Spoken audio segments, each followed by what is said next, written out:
Hello la communauté, j'espère que vous allez bien. Bienvenue à vous sur la chaîne Elizabeth Beauty and Wellness. Ici, on parle de la beauté et du bien-être. On se motive les uns les autres et surtout, on essaie de consommer le plus naturellement possible et de se connecter avec notre mère nature. Bienvenue à vous sur la chaîne Elizabeth Beauty and Wellness. Aujourd'hui, j'aimerais vous parler de l'alopécie, ce problème qui touche les hommes comme les femmes. C'est un problème vraiment grave car ça enlève un peu même la dignité des personnes, ça enlève la confiance des personnes aussi. Donc aujourd'hui, on va essayer de trouver des solutions et puis les causes. Premièrement, pour commencer, on sait tous qu'il y a plusieurs sortes d'alopécie. Il y a l'alopécie, exemple, inflammatoire, il y a l'alopécie frontale, il y a l'alopécie causée par le stress, il y a l'alopécie causée par tout ce qui est génétique. Donc, l'alopécie frontale, en général, c'est devant la tête. Voilà, ça c'est surtout les femmes en majorité qui ont ça. Parce que tout simplement, c'est causé par surtout les produits chimiques. Et puis, ça peut être aussi, vous voyez, lorsque le stress, c'est-à-dire il y a des femmes qui ont tellement de stress lié au travail, à la famille, et sans se rendre compte, en fait, elles commencent à perdre les cheveux. C'est lié aussi peut-être à votre génétique, voilà, par rapport à vos parents, vos arrière-grands-parents, et aussi, surtout, par rapport à tout ce qui est psychologique, en fait, le psychisme, en fait. C'est-à-dire qu'il y a des gens qui ont eu un trauma d'enfance. Pendant leur enfance, ils ont été traumatisés à quelque chose. Ça pouvait être un décès ou une grande maladie, hein, une maladie bien sérieuse qui arrivait à un membre de leur famille ou à eux-mêmes. Et ça les a traumatisés sans se rendre compte, ils n'ont jamais résolu ce problème. Et à un certain âge de la vie, tout d'un coup, sans rien comprendre, sans rien faire, ces personnes n'utilisent même pas des produits chimiques, rien, ils ont une vie bien saine. Mais ces personnes commencent à perdre des cheveux, tout simplement à cause du trauma de leur enfance. Chez les hommes, souvent, en fait, l'alopécie, elle se trouve au milieu de la tête. Et ça, normalement, ça commence à partir de l'âge de 30 ans, mais aujourd'hui, ça commence très tôt. À partir de l'âge de 20 ans, même 25 ans, il y a des hommes qui commencent déjà à perdre des cheveux au milieu de la tête, même devant.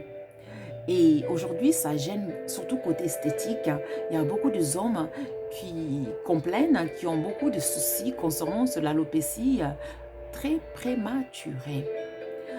Et cette sorte d'alopécie, chez les hommes, ça peut être causé, la plupart du temps, c'est surtout des génétiques. Si vous avez un père qui souffrait de l'alopécie, en fait, vous allez souffrir aussi de l'alopécie ou un grand-père, en fait. En général, les hommes, si vous avez un père ou un grand-père qui souffre de l'alopécie, vous avez 90% de chances de souffrir de l'alopécie.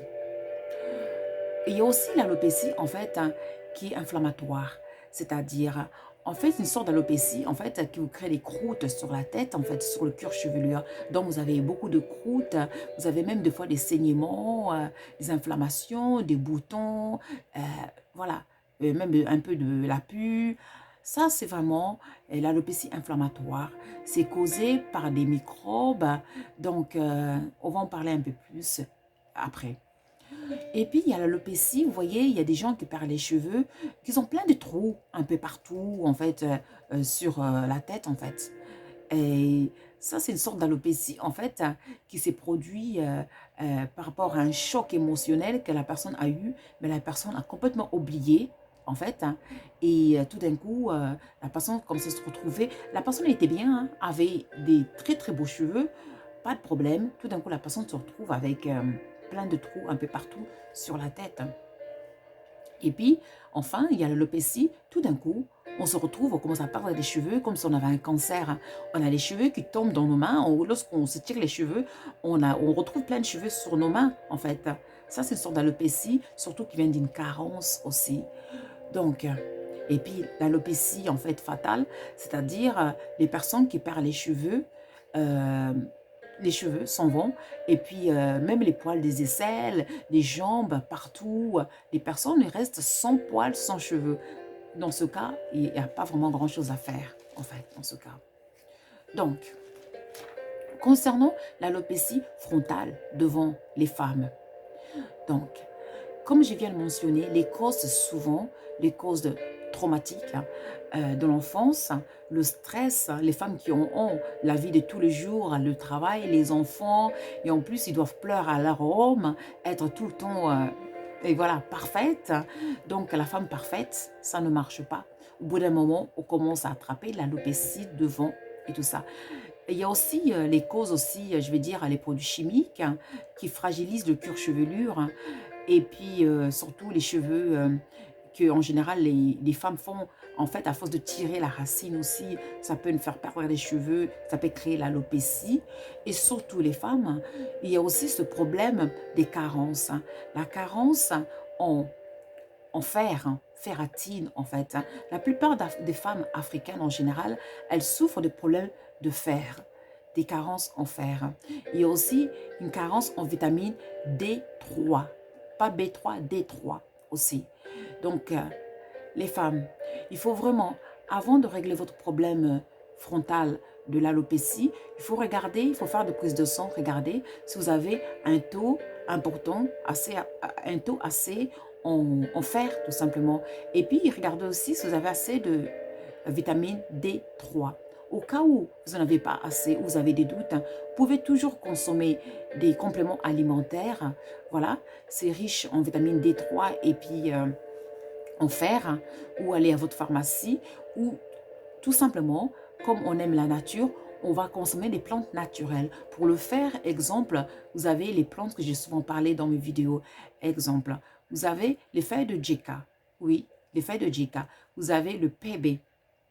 Et il y a aussi gowi, la racine de gowi. Elle est très très riche en fer. Là, je vous dis moi des plantes que j'utilise en général, que moi-même j'utilise, je le bois en général pour être en bonne santé tout simplement.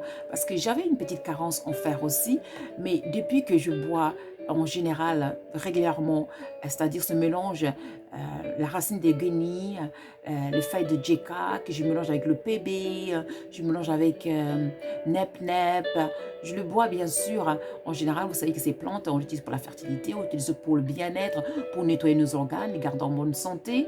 Mais moi, je l'utilise aussi pour les carences en fer et ça marche très très bien. J'ai été faire des prises de sang 4 mois de suite.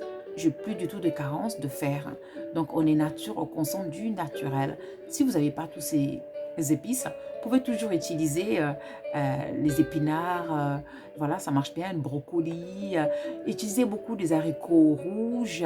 Mangez beaucoup d'haricots. Ça va beaucoup vous aider à avoir du fer. Et puis, la vitamine D, vous pouvez toujours consommer des suppléments alimentaires, c'est mieux que les médicaments pour avoir la vitamine D. Allez beaucoup au soleil, restez beaucoup au soleil. Le soleil, ça va beaucoup nous aider aussi. Et aussi, les femmes, il faut beaucoup dormir, essayez de dormir, essayez d'être moins stressé. En fait, tout simplement, essayez de vous relaxer parce que le stress, ça fait tomber des cheveux. Voilà, ça c'est vraiment les causes que je voyais. Donc, la solution pour les femmes, dans ce cas, par rapport au traitement, vous pouvez utiliser le jus d'oignon. Voilà, le jus d'oignon à appliquer 2 fois par jour. Un traitement de minimum 2 mois. Vous pouvez aussi mettre ce jus d'oignon dans vos shampoings, dans vos après-shampoings, pour laisser poser 15 à 20 minutes. Et aussi, les femmes, vous pouvez aussi, si vous pouvez, utiliser l'ortie. Vous voyez les feuilles d'ortie frais, c'est l'ortie fraîche. Donc vous allez récupérer l'ortie, tout simplement. Vous allez l'écraser ou le faire sécher si vous avez de la chance. Et vous allez utiliser ça dans vos masques. En fait, vous allez faire des masques à la base d'ortie. Ou tout simplement, vous allez prendre de l'ortie frais. Mais ça pique, hein, dans ce cas, il faut vraiment être courageux. Dans ce cas, vous faites bouillir, vous allez récupérer le jus d'ortie. Et vous allez appliquer ça sur votre cuir chevelure, surtout le soir avant de dormir. Parce que l'ortie a la capacité de booster la circulation sanguine. Et c'est ça qui va vous faire du bien au cuir chevelure. En plus, l'ortie, c'est un puissant antibactérien et l'oignon aussi. Donc, ça va aussi régler le problème de bactéries si jamais vous souffrez des inflammations du cuir chevelure. On est nature, on consomme du naturel. Et après, il y a des crèmes appliquées sur le cuir chevelure pour nourrir votre cuir chevelure. Des crèmes à la base d'avocat, le beurre d'avocat. Vous mélangez avec noix de coco, le beurre de karité. Vous mélangez ces 3 beurres et ça va vraiment faire du bien à votre cuir chevelu. Bien sûr avec modération, toujours avec modération. Et pour les hommes qui souffrent de problèmes d'alopécie, vous pouvez toujours utiliser le même traitement aussi, car ça marche sur toutes sortes d'alopécie. Surtout, n'oubliez pas de prendre vos suppléments alimentaires, vitamine D3 et puis du fer. Faites une prise de sang si vous n'êtes pas sûr. Et surtout, utilisez ces plantes que je viens de dire, ces plantes que je viens de mentionner, ça va beaucoup vous aider. Aussi, pour les hommes ou pour les femmes, s'il vous plaît, essayez de manger sain. Essayez de privilégier les légumes, les haricots, et mangez beaucoup de fruits. Voilà, faites-vous plaisir car on devient ce que on consomme. Vous avez beau utiliser des produits, appliquer des produits pour soigner votre alopécie, mais si vous ne mangez pas équilibré, ça ne marchera pas parce que tout commence par l'intérieur, par ce que nous mettons dans notre corps. C'est comme une plante. Si vous arrosez une plante avec l'eau salée, je suis désolée, votre plante, elle ne poussera pas.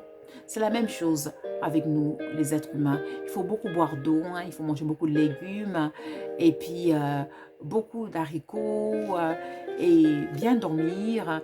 Et si vraiment, après tout ça, le problème ne se règle pas, dans ce cas, allez quand même consulter un médecin, un spécialiste et surtout, faites aussi des tests de votre cuir chevelure aussi pour savoir d'où vient le problème. Et aussi, faites aussi, si vous avez la possibilité, faites aussi des tests pour savoir si vous n'avez pas subi un traumatisme durant votre enfance. Parce que tant que vous n'avez pas réglé ce traumatisme qui est en vous, deux fois, après, même si vous faites les traitements, ça ne marchera pas. Exemple, les femmes qui sont stressées, en fait, les femmes qui veulent être les Wonder Woman. Dans ce cas, essayez de ralentir, de vous relaxer, en fait. Cela permettra aussi de vous aider que votre alopécie s'arrête aussi. C'est très, très important, voilà, de faire attention à tout ça. En tout cas, j'espère que j'ai tout parcouru, ce que je voulais vous dire aujourd'hui. De toute façon, je ferai d'autres vidéos concernant l'alopécie pour développer plus en profondeur parce que je sais que c'est vraiment un problème qui embête beaucoup, beaucoup de personnes, autant les femmes que les hommes. En tout cas, n'oubliez pas de liker et de subscribe. Prenez soin de vous et moi je vous dis à très vite. Merci et au revoir.